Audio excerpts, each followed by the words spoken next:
Saudara-saudara, dalam sukacita hari ini, saya ajak kita renungkan bagian pembacaan ini. Saya pilih untuk kita dari kitab Pengkhotbah. Pengkhotbah pasal 7 ayat 1 sampai ayat yang ke-14. Pengkhotbah pasal 7 ayat 1 sampai ayat yang ke-14. Hikmat yang benar. Nama yang harum lebih baik daripada minyak yang mahal. Dan hari kematian lebih baik daripada hari kelahiran. Pergi ke rumah duka lebih baik daripada pergi ke rumah pesta, karena di rumah dukalah kesudahan setiap manusia. Hendaklah orang yang hidup memperhatikannya. Bersedih lebih baik daripada tertawa, karena muka muram membuat hati lega. Orang berhikmat senang berada di rumah duka, tetapi orang bodoh senang berada di rumah tempat bersukaria. Mendengar hardikan orang berhikmat lebih baik daripada mendengar nyanyian orang bodoh. Karena seperti bunyi duri terbakar di bawah kuali, demikian tertawa orang bodoh, ini pun sia-sia. Sungguh pemerasan membodohkan orang berhikmat. Dan uang suap merusakkan hati. Akhir suatu hal lebih baik daripada awalnya. Panjang sabar lebih baik daripada tinggi hati. Janganlah lekas-lekas marah dalam hati, karena amarah menetap dalam dada orang bodoh. Janganlah mengatakan mengapa zaman dulu lebih baik daripada zaman sekarang. Karena bukannya berdasarkan hikmat engkau menanyakan hal-hal itu.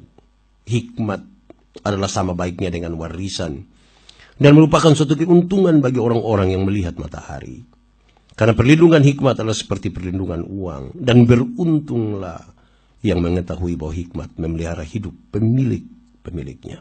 Perhatikanlah pekerjaan Allah. Siapakah dapat meluruskan apa yang telah dibengkokkannya?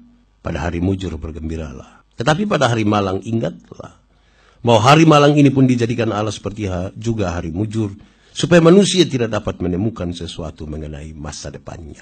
Demikian firman Tuhan. Berbahagia setiap orang yang mendengar firman, memelihara dan melakukan dalam hidup setiap hari. Shalom. Sekali lagi, shalom.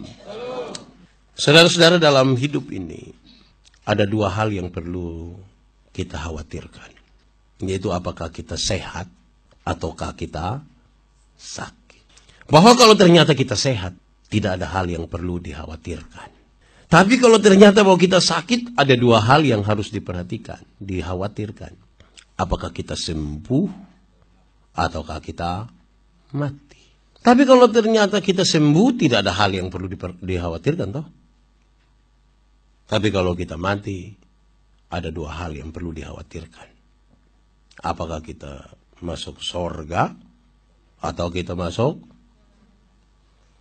Bahwa kalau ternyata kita harus masuk surga, tidak ada hal yang perlu dikhawatirkan. Tapi kalau kita masuk neraka, ada hal yang perlu dikhawatirkan. Perlu lagi kok tidak? So tidak perlu. So tidak penting lagi. Menghadirkan sesuatu di neraka adalah sesuatu yang tidak penting. Karena di neraka itu bersifat kekal juga. Tidak ada gerasi di neraka. Berdasarkan hal itu, kemudian saya mengajak kita merenungkan bagian ini. Untuk merenungkan hidup ini. Salomo menulis pembacaan ini. Kalau kita baca kitab Pengkhotbah, sepertinya segala sesuatu itu sia-sia saja. Kita umur panjang juga sia-sia, umur pendek juga sia-sia. Kaya juga sia-sia, miskin juga sia-sia. Cantik juga sia-sia, tidak cantik, apalah ya. Tapi apakah memang hidup ini sia-sia begitu? Tidak. Bukan itulah yang dimaksudkan oleh Salomo. Tapi Salomo ini menegaskan hal yang lain. Salomo bilang begini, hidup ini terlalu singkat. Hidup ini terlalu singkat. 70 atau 80 tahun. Sudah. Siapakah Salomo? Saya berulang kali saya bilang pada saudara. Salomo itu manusia yang paling sempurna, saudara. Untuk manusia dia paling hebat. Ada 3 hal yang paling dicari oleh manusia. Tahta, wanita, harta. Dari segi tahta, dari segi jabatan, Salomo punya kekuasaan. Dia jabatan raja, tidak ada lagi jabatan yang lebih dari itu. Dari segi wanita, Salomo punya 700 istri. Masih tambah lagi 300 gundik. Jadi berapa semua? 1.000. Saya yakin nama separuh dia tidak kenal itu. Sujalan lewat dulu baru dia bilang, weh, lupa nama siapa lah. 1.000 ini. Saya yakin kita di sini tidak sampai 100 orang, masa kira kita kurang bakal ini. Dia pun 1.000. Kalau satu hari Salomo bisa dengan satu istri dari istri-istrinya, dia butuh kurang lebih 3 tahun baru tak putar sampai istri pertama. Tapi kalau Alkitab mengatakan begitu, itu informasi bukan ajaran. Alkitab ini berisi 2 hal. Satu dia pun nama informasi, satu dia pun nama ajaran. Gereja Tuhan jadi rusak ketika orang bikin informasi jadi ajaran. Tagal dia mau kawin 2, saya dia bilang, kenapa Salomo bisa 700? Saya baru mau 2, kamu marah-marah. Ketiga dari segi harta kekayaan. Di zaman Salomo itu perak tidak ada harga. Kalau perak sesuatu tidak ada harga, jambo memang kita pun besi putih dong itu. Tidak pakai itu. Gelang-gelang kea dong itu. Itu tidak pakai di zaman Salomo itu. Muti-muti dong itu. Ya apalagi batu aki itu. Tidak pakai itu. Di zaman Salomo itu yang paling berharga hanya emas. 24 karat. Dan pendapatan emas Salomo per tahun yang dibawa oleh saudagar-saudagar di luar persembahan para bupati yang dibawa adalah dia dapat itu 666 talenta. 1 talenta di pemberat kurang lebih 34 kilogram. Jadi kalau dia dapat 666 berarti 666 kali 34 kilo, pendapatan emas Salomo per tahun kurang lebih 23 ton emas. Lebih dari batu akik ya. 23 ton. Kita pun baru 10 gram. Saya pakai semua datang di kantor kok, gantong di luar. Dia pun 23 ton. Lalu ketika dia dapat semua ini, apa yang Salomo bilang? Dia bilang, tidak. Kalau ternyata bukan Tuhan yang membangun rumah. Kalau ternyata bukan Tuhan yang mengawal kota juga. Ini yang ingin Salomo omong di kitab Pengkhotbah. Hidup hanya singkat, hidup terlalu sementara. Dan kalau perhatian kita hanya ditujukan kepada tahta, wanita, harta, kita pun hidup sia-sia. Kalau kita bekerja di sini, kita sekolah hanya untuk sekedar mendapat jabatan, mendapat kekuasaan, mencari harta, mengumpulkan sebanyak-banyaknya, dapat kesempatan dekati sejumlah perempuan atau laki-laki. Hidup kita di sini ada yang begitu. Wih, luar biasa RRI Kupang. Tuhan berkati Tuhan berkati saudara-saudara ini dalam kehidupan itu. Kalau hidup hanya diarahkan untuk itu, hidup yang sudah sangat singkat itu pun masih diisi lagi dengan pertentangan. Ada sehat, ada sakit, ada tertawa, ada menangis, ada sukacita, ada duka cita. Bayangkan hidup yang sudah sementara hanya diisi dengan hal-hal itu. Sia-sia kita pun hidup. Lalu kemudian Salomo mengusulkan sejumlah hal. Saya ingin ajak kita merenungkan 3 saja. Nanti yang lain boleh tambahkan, kan tulis jelas di situ. Untuk hidup ini menjadi tidak sia-sia, Salomo kasih tahu yang begini. Nama baik itu lebih berharga dari minyak yang mahal. Jagalah sedikit nama baik itu. Jangan hanya karena uang proyek 10 juta kita bikin rusak nama diri, nama keluarga. Ini ibarat orang pencuri.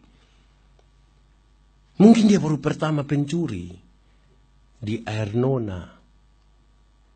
Tapi karena dia baru kena tangkap, maka orang bilang yang selama ini curi-curi ini dia. Mungkin kita baru pertama kali makan itu uang. Tapi kemudian orang bilang, lihat di HP itu. Hasil itu. Motor hasil, baju kos hasil, kos kaki. Belum dong hitung sampai yang dalam-dalam semua. Nama baik. Lebih penting dari minyak yang mahal. Saudara boleh pakai minyak yang paling mahal. Buatan Paris. Harga kira-kira 4.325.000. Tapi kalau nama tidak bagus, setiap kali kita masuk orang hanya berkorek.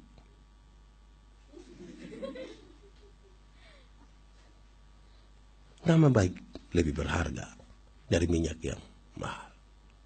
Tapi juga jangan cenderung hanya jaga nama baik, tidak perhatikan tubuh juga. Masuk orang itu juga tidak bagus juga. Kenapa? Karena hidup ini sebentar. Terlalu singkat. 70 tahun. Itu pun kalau bisa sampai 70. Ada yang sampai 80. Tapi Alkitab mengatakan kebanggaannya ialah penderitaan. Yang 80 dong pu omong itu bilang, Bapak pu angkatan semua su lewat. Tinggal Bapak. Ma itu asam urat, pinggang sakit, tuli. Jadi kebanggaannya itu penderitaan. Yang menarik adalah kita taruh perhatian kepada usia yang 70 tahun. Dan kita lupa kepada kekekalan. Di surga kekal, neraka juga kekal. Kan itu selalu mau ungkap sedikit. Kalau begitu sering-seringlah pergi ke rumah duka. Di rumah duka itu kita tahu bahwa kesudahan segala sesuatu itu ada. Setiap kali pergi rumah duka, saya khotbah begini karena sini saya mau pergi melayat ini. Setiap kali di rumah duka itu orang pemperhatian hanya satu. Batua sudah.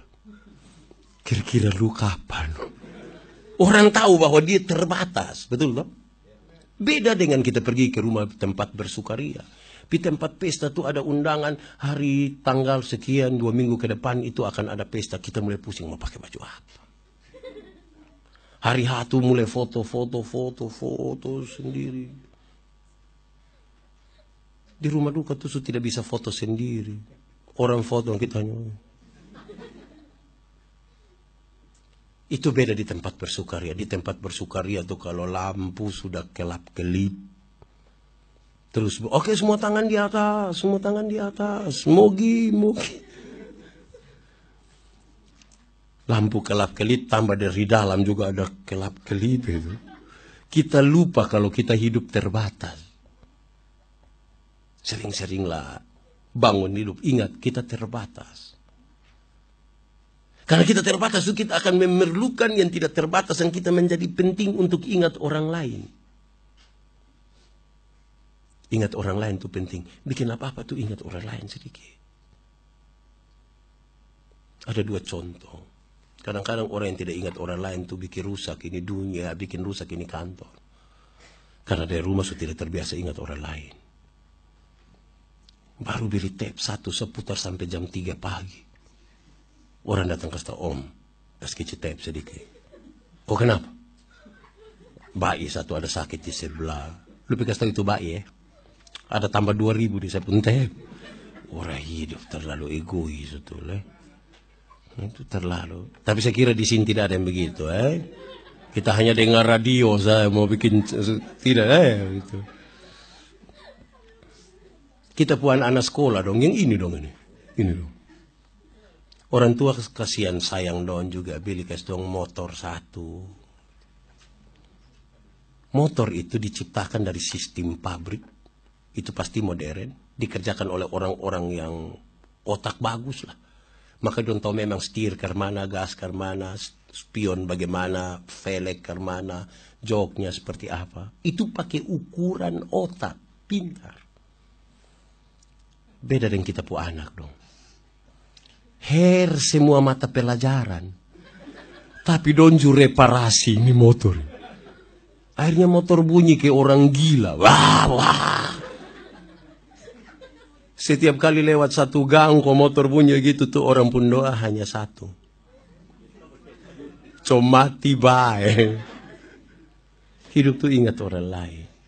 Saudara, saya kira persekutuan di RRI semoga baik Kita bisa tinggal satu ruangan, kerja satu ruangan, tapi belum tentu punya hati yang sama. Kadang-kadang tidak semua senyum tulus. Shalom mama, shalom. Di RRI juga ada yang begitu. Tidak ada. Diberkati sekali ini kantor ini. Dahsyat betul kantor ini. Saya akan kasih orang-orang lamarlah di RRI kalau Anda ingin melihat surga di situ. Ya. Alangkah lebih baik kita tidur di tempat tidur yang berbeda dengan mimpi-mimpi yang sama. Daripada kita tidur di satu tempat tidur yang sama tapi mimpi-mimpi kita beda. Lebih baik kita tinggal berjauhan tapi punya visi yang sama. Daripada kita dekat tapi tidak satu. Kita berbeda-beda. Orang berbeda-beda itu tidak apa-apa. Jangan hanya mau bergaul dengan orang yang sama. Beda, tidak apa-apa. Tuhan menciptakan segala sesuatu itu beda-beda toh. Untuk dikelola. Saya suka omong di mana-mana. Kita mengelola persekutuan, mengelola kebersamaan itu harus seperti makan kolak. Tahu kolak? Pernah makan kolak? Kolak terdiri dari pisang, ubi, santan, gula, kacang hijau. Terus semua jadi dia pun nama apa? Kolak. Ketika dia sudah jadi kolak, kita makan pisang, masih rasa pisang atau tidak? Masih. Tapi dia diberi cita rasa yang baru toh oleh yang lain. Dan berkumpul di satu tempat yang dia pun nama panci kah, periu kah, terus itu makanan disebut kolak. Bukan kita mau makan kolak, kita pergi makan pisang di sana. Ais pindah pergi makan ubi di sana. Pergi minum santan lagi di sana. Baru datang kau naik duduk di atas komfor di sini. Kan tidak bisa. Betul toh? Tidak ada upaya untuk saling menghilangkan satu dengan yang lain. Amin. Kita akan tetap Rote, tetap Timur, tetap Sabu, tetap Alor. Tapi kita pun nama satu. Keluarga besar. RRI dalam kurung kolak. Betul Ada orang egois kok di RRI? Tidak ada. Sekali lagi diberkatilah ini. Wah, luar biasa itu. Janganlah kita kelola ini persekutuan, ini kebersamaan seperti minum teh. Tahu teh? Pernah minum teh? Teh terdiri dari apa? Gula, air, teh. Terus dia pun nama? Habis yang lain pun nama? Teh itu egois sekali. Kita semua rame-rame di situ tapi nama hanya teh. Woi teh. Di sini ada yang ke teh? Ada kok tidak? Tidak ada. Itu luar biasa. Janganlah ada upaya saling menghilangkan satu dengan yang lain. Membangun kebersamaan dalam perbedaan itu kekayaan. Hebat itu. Kalau kita sama saja, tidak bagus. Kita sama seperti dua orang yang penonton film sama-sama, pulang dan dua cerita ulang itu film. Tadi film. Yang pakai baju merah tadi. Terus yang orang yang gila itu kelola lain kebersamaan. Jadi jaga itu nama baik. Tidak usah terlalu egois. Mengelolalah dengan baik. Tembok. Saudara tahu tembok? Tembok terdiri dari apa tuh? Semen, pasir, batu, air. Terus dia pun nama? Waktu jadi tembok pasir kelihatan kok tidak? Tidak. Kalau begitu kita sepakat kasih keluar pasir saja. Bisa? Tidak bisa. Dalam sebuah persekutuan, dalam sebuah kebersamaan, mungkin kita tidak kelihatan. Tapi bukan berarti kita tidak penting. Dalam sebuah kebersamaan mungkin kita kelihatan. Karena kita badan besar. Tapi bukan berarti yang badan kecil tidak penting di situ. Semua menjadi penting. Satu mengutamakan yang lain. Kedua Salomo bilang begini, janganlah lekas-lekas marah dalam hatimu. Jangan. Sebab amarah itu tersimpan dalam dada orang bodoh.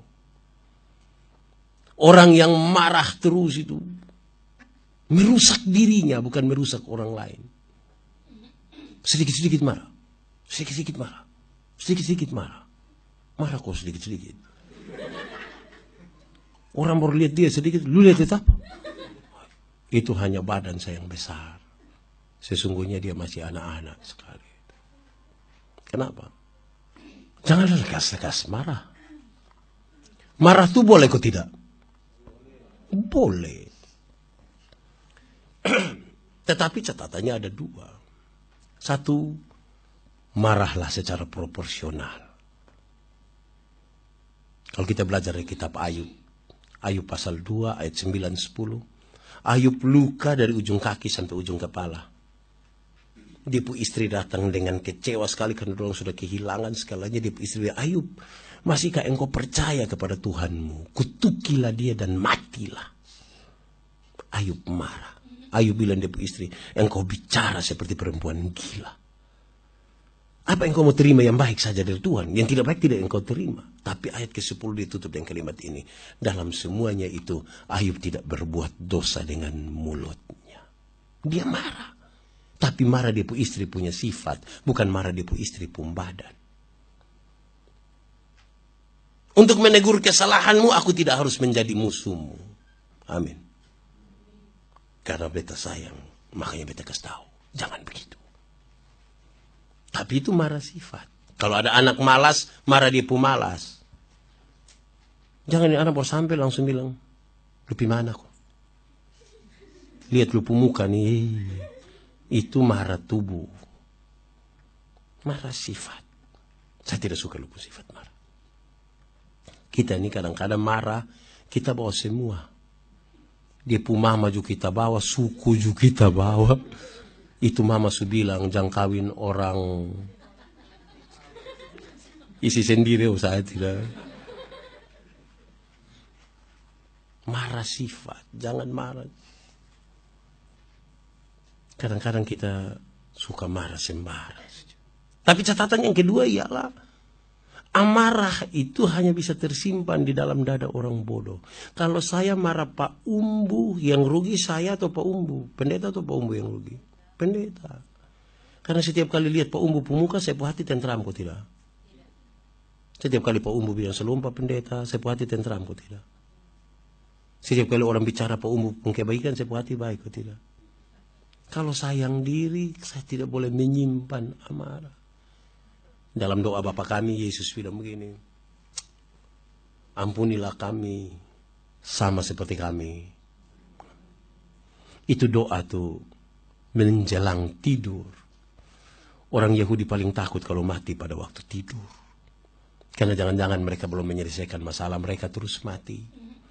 Maka berabad-abad lamanya orang-orang Yahudi, ibu-ibu Yahudi mengajarkan doa ini kepada anak-anaknya sambil pukul-pukul di paha dan bilang, ke dalam tanganmu kuserahkan nyawaku.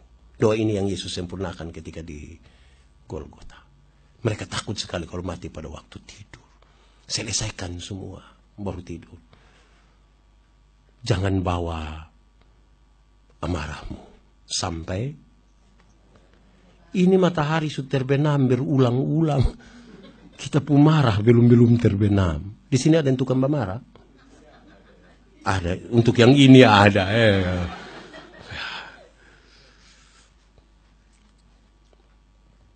Orang Yahudi takut kalau belum selesaikan amarah, mati. Beda dengan kita. Kita orang NTT ini kalau ada orang tidur-tidur kok mati, di tenda duka tuh dompung kalimat sama semua. Dong bilang begini, aduh, bab tua mati pu enak. Enak apa? Tidak enak. Selesaikan semua baru tidur, baru mati. Yang ketiga, Salomo bilang begini, dalam pembacaan ini. Janganlah membanding-bandingkan. Kenapa masa lalu lebih baik dari masa ini? Karena tidak berdasarkan hikap yang kau mempertanyakan hal itu. Tidak. Hidup jangan suka banding-banding. Orang yang hidup hanya banding-banding tidak tahu bersyukur. Orang yang hidup banding-banding tidak tahu untuk menerima keberadaan diri. Tidak bisa. Hidup itu bersyukur, terima. Jangan banding-banding. Saya melayani di Alor. Satu saat dalam pertemuan dengan pendeta-pendeta tua, para pendeta emeritus, dia bilang begini, kamu pendeta sekarang enak. Sedikit-sedikit naik motor. Kami dulu jalan kaki. Paling-paling naik kuda. So, omong habis kami duduk santai-santai, saya bilang, saya suruh mau lahir duluan. Menjadi adik itu bukan pilihan tuh. Bayangkan kalau kami yang sekarang ini hidup sama kayak dulu atau yang dulu sama kayak sekarang. Tidak ada motor juga nangis minta harus motor. Kan tidak mungkin. Sementara sekarang motor ada terus saya minta maaf. Saya akan datang ke RRI saya jalan kaki saja. Gila itu. Hidup tidak bagus membanding-bandingkan. Tiap zaman itu ada anak zamannya sendiri. Dan tiap anak punya zaman sendiri. Ini kadang-kadang yang tua dong yang mau pensiun sedikit-sedikit. Kami dulu. Ini sekarang ini. Sedikit-sedikit kami dulu. Sekarang sekarang. Hidup jangan banding-bandingkan. Saya mau tanya ibu-ibu. Ibu-ibu senang kalau suami banding ibu-ibu dong yang ibu-ibu lain. Suami pulang kantor langsung bilang, Ma, iya, kenapa Ma tidak sama dengan ibu di sebelah? Berani omong begitu, Mama, kenapa Ma tidak sama dengan ibu di sebelah? Malah langsung lupin. Saudara tidak bisa hanya badan yang ada di sini. Pikiran perasaan ada di tempat lain, tidak bisa. Tidak bisa. Kerja di RRI. Tapi sedikit-sedikit yang dong di Telkom, saya pindah. Hidup tidak bagus membanding-bandingkan. Tiap pergumulan. Saya kalau nonton bola kaki dong kasih tahu Pele, siapa. Saya bilang Pele biar jago-jago itu tidak bisa di zaman yang ini. Selesai di penjara. Dalam situasi politik yang semakin runyam, kemudian orang tiba-tiba memimpikan kehadiran misalnya Pak Harto. Beda zaman, beda masalah. Alkitab menyatakan tidak berdasarkan hikmat kamu mempertanyakan hal-hal itu. Tidak berhikmat itu. Belajarlah terima segala sesuatu. Bersyukur. Saya kira saya pernah kata saudara, orang yang tidak tahu bersyukur itu tidak menikmati hidup. Saya kutip Pak Pendeta Paulus Wiratno, dia selalu bilang begini, kita mau ke kantor, mau ke gereja, kita pusing mau pakai sepatu apa, merek apa, warna apa, kan kita punya sepatu terlalu banyak. Orang lain jangankan sepatu, kaki saja orang tidak ada. Kita masih bertingkah sepatu, orang lain tidak punya. Jadi kalau saudara masih punya kaki, walaupun pica-pica, bersyukurlah. Karena orang lain tidak punya, kita masih punya, walaupun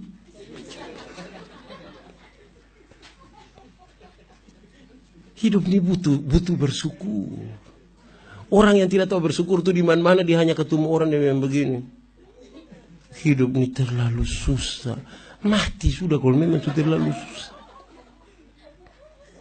Hidup ini memang susah. Masalah memang ada, tapi cara menyelesaikan masalah lebih penting dari itu masalah. Amin. Saudara, kita punya masalah kok. Tidak usah omong. Selain ini muka masalah semua. Ya. Tapi cara kita lebih penting. Ada dua orang yang tidak punya masalah. Satu dia nama orang gila. Itu dia tidak ada masalah ya. Dia. Yang kedua orang orang mati tidak ada masalah, betul ke tidak? Siapakah di antara kita yang salah satu dari kedua itu? Soal bukan soal, cara kita menangani soal yang seringkali jadi persoalan. Seringkali jadi persoalan. Karena itu jangan banding-banding, bersyukur saja. Bersyukur itu cara terbaik untuk menikmati hidup ini. Kita pun cara bersyukur ini juga kadang-kadang bermasalah. Ya. Dulu belum kerja di RRI, berdoa di seluruh gereja. Tuhan kalau bisa saya diterima. Sudah diterima bikin syukuran di rumah. Gaji pertama tuh semua untuk Tuhan. Tuhan lah. Gaji kedua, ketiga sampai hari yang tidak. Terus mulai ada alasan untuk menolak pelayanan dan segala macam. Jalan-jalan kaki dia berdoa Tuhan. Kalau bisa kasih sepeda satu kok. Tuhan kasih sepeda satu, dia naik 5-6 bulan dia berdoa ulang Tuhan. Naik sepeda memang enak Tuhan, tanjakan di BI. Kaki dong ke. Jadi yang kau mau? Kalau bisa motor satu Tuhan. Tuhan kasih motor satu, dia naik 5-6 bulan berdoa ulang Tuhan. Naik motor memang enak Tuhan. Tapi saya pu istri berat 80 Tuhan. Anak don 3 orang Tuhan. Setiap kali motor bunyi semua mau naik dan motor bawa masalah baru. Lalu engkau pun mau? Kalau bisa kasih oto satu. Tuhan kasih oto satu.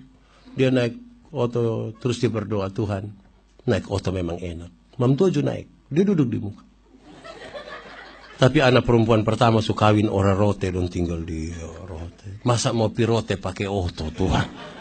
Jadi engkau pun mau? Kalau bisa kapal feri satu. Tidak apa. Tuhan kasih kapal feri satu, dia naik pirote, lihat anak mantu, lihat cucu pulang dia bilang Tuhan. Naik feri memang sampai rote, mai. Puku afu. Jadi engkau pun mau? Kalau bisa helikopter satu tuh. Dia pun soal bukan meminta. Mintalah. Tapi sikap kita terhadap berkat lebih penting dari berkat-berkat yang Tuhan kasih. Kadang-kadang kita pun mata lebih tertuju kepada berkat. Bukan tertuju kepada Tuhan. Saya ingin akhiri khotbah ini. Saudara, dunia yang kita jalani ini terbagi dalam 2 dunia. Satu dipenama dunia luar, dunia yang tampak, dunia yang kelihatan, dunia publik. Di dunia luar, dunia tampak itu di situ ada rumah tangga, ada pekerjaan, ada cinta, ada hobi, ada harta kekayaan. Dan saudara tahu, di dunia yang tampak itu semuanya bisa direkayasa, semuanya bisa diatur. Tapi ada dunia yang kedua, yaitu dunia dalam kita, dunia spiritualitas kita. Dunia spiritualitas itu diperluas lebih luas dari dunia luar. Dalam dunia spiritualitas itu ada nilai-nilai dan keputusan di sana. Dalam dunia spiritualitas itu ada pengakuan dosa dan ibadah di situ. Saudara tidak akan mengaku dosa di dunia publik. Tidak mungkin. Kalau dunia spiritualitas kita itu aman, kuat, roh zaman yang berubah-ubah ini tidak akan menembus masuk ke dalam dunia spiritualitas. Tapi sayang, waktu, tenaga, materi, uang lebih banyak kita arahkan kemana? Dunia yang kelihatan atau yang tidak kelihatan? Yang kelihatan. Seolah-olah teriakan dari dunia yang kelihatan itu lebih kuat dari dunia dalam kita. Sehingga kita lebih gampang mengabaikan dunia dalam kita. Akhirnya kita tidak punya pendirian yang baik. Spirit zaman akan merusak kita. Kenapa? Zaman ini kan berubah sangat cepat toh. Kalau kita bicara dengan orang usia 40 sampai 55 tahun, dia mengalami loncatan teknologi yang menarik. Dan dia di puncak-puncaknya menikmati. Di usia 50-an itu, mereka dulu pernah mengalami akhir dari masa batu tulis. Masih menulis. Terus mereka sampai ke masa mesin tik dan komputer DOS. Telepon masih pakai yang kring. Terus tiba-tiba mereka sampai ke masa di mana generasi kita hanya sentuh-sentuh itu barang. Di puncak nikmati. Kalau tidak dibarengi dengan spirit yang kuat, kita hancur. Natal Nasional Telkomsel saya bilang begini. Saya mulai khotbah dia mengatakan begini. Banyak rumah tangga hancur karena Telkomsel. Direksi langsung, kenapa Pak bilang begitu? Saya bilang begini, maksudnya Telkomsel telah berubah menjadi pisau yang sangat tajam. Kalau pisau tajam itu dipegang oleh seorang dokter bedah, dia jadi berkat bagi orang lain. Tapi kalau pisau yang sangat tajam itu dipegang oleh OPK, orang potong kepala. Itu akan merugikan orang lain. Sekarang teknologi di tangan siapa? Itu menjadi penting. Harus punya spirit yang baik untuk itu. Anak-anak kita dari 24 jam sehari, waktu yang paling banyak orang pakai itu apa? HP itu? Main game pasti itu. Roh paling utama dari game-game yang dimainkan oleh anak-anak kita ialah membunuh. Roh yang paling banyak dari itu game-game itu adalah membunuh. Kira-kira di atas 80% game mereka adalah membunuh. Saudara bayangkan kalau tiap hari hanya tontonan dan mainan mereka adalah membunuh. Stage-nya makin tinggi, tantangan pembunuhannya makin besar. Jangan heran kalau dia dan Dipu Adi suka bakalai. Roh zaman terlalu cepat. Kita tidak bisa menangkal dia dari dunia luar. Kita butuh dunia dalam yang kuat. Kalau di zaman kita di dalam kamar, aman. Yang dulu di mana? Kamar, aman. Anak-anak sekarang di dalam kamar, belum tentu aman. Dong sementara menjelajahi dunia ini.